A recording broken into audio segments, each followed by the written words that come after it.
এই যে ফুলকপি, আলু, ডিম, টমেটো, মটরশুঁটি আর ধনে, জিরা, আদা বাটা দিয়েছি, আর পেঁয়াজ রসুনটা আমি কুচিয়ে দিয়েছি। গরম মশলা আমার দেওয়া হয়েছে ক্যামেরাম্যান না থাকার জন্যে, আমি করে নিই, কেননা আমি একটু তাড়াতাড়ি করি, টাইম মেনে চলি। আর গরম মশলা দিয়ে এই যে ঢাকা দিয়ে দেবো এবার। আর তেজপাতাটা আমি তেলে ছাড়িয়ে না, আমি দিই, কাঁচা জল ঢালার পর দিয়ে দিই। আর স্বাদ মতো নুন, ঝাল, মিষ্টি আছে, কাশ্মীরি লঙ্কার গুঁড়ো আছে, শুকনো লঙ্কার ঝাল আছে।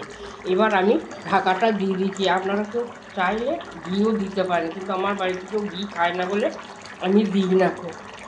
এবার গ্যাসটা আমি অফ করে দিলাম। আর এখানে আছে আমার রসুন ফোড়ন দিয়ে সিমের ঝাল, সর্ষে পাউডার গুঁড়ো দিয়েছি। আর এটা ধনেপাতা। ধনেপাতাটা আমি বেটে টেটে খাই না, আমি এটা শাকের মতনই রান্না করি। ধুয়ে সিদ্ধ করে নুন, হলুদ আর তেল দিয়ে, দুবেলা তেল দিয়ে নামিয়ে নিই। কেন এইটাই উপকার, যাদের সর্দি,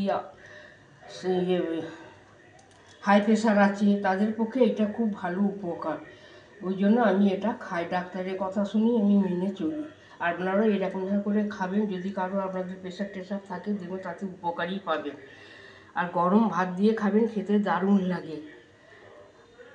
আর এটা ফুলকপি, হাঁসের ডিম, এই দুটো হাঁসের ডিম, আলু এই দিয়ে আমি রসা করেছি। টমেটো দিয়েছি, মটরশুঁটি দিয়েছি, পেঁয়াজ রসুন কুচিয়ে দিয়েছি, আদা জিরে ধনে বাটাটা মিক্স করে বেটে দিয়েছি, তেজপাতা কাঁচা ছড়িয়ে দিয়েছি। স্বাদ মতো নুন, মিষ্টি, ঝাল আছে, কাশ্মীরি লঙ্কার গুঁড়ো আছে আর শুকনো লঙ্কার ঝাল আছে। এটা রসা করেছি। এই ডিমগুলো আমি ভাজি না, ভাজলে এর উপকারটা থাকে না, ওই জন্য আমি সিদ্ধ করে খুন্তি করে একটু কেটে ঝোলে ডুবিয়ে দিই। এটা রসা রসা হলে পারে না, ভাত দিয়ে মেখে আপনার বেশ খেতে ভালো লাগে। আর এই যে আলু আছে, এখনকার আলুতে তো ঝোলটা তো টেনেই না।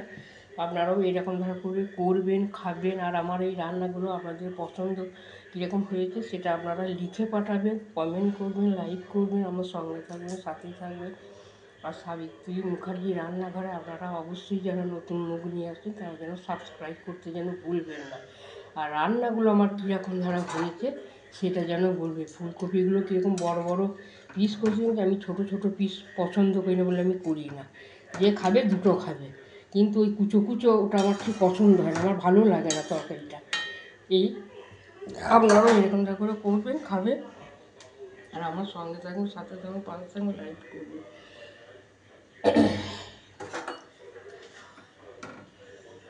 কীরকম হয়েছে একবার বলুন, তরকারির কালারটা কীরকম এসেছে। খুব ঝোল নেই, এইটুকু ভাত দিয়ে মেখে বেশ ভালোই লাগবে খেতে।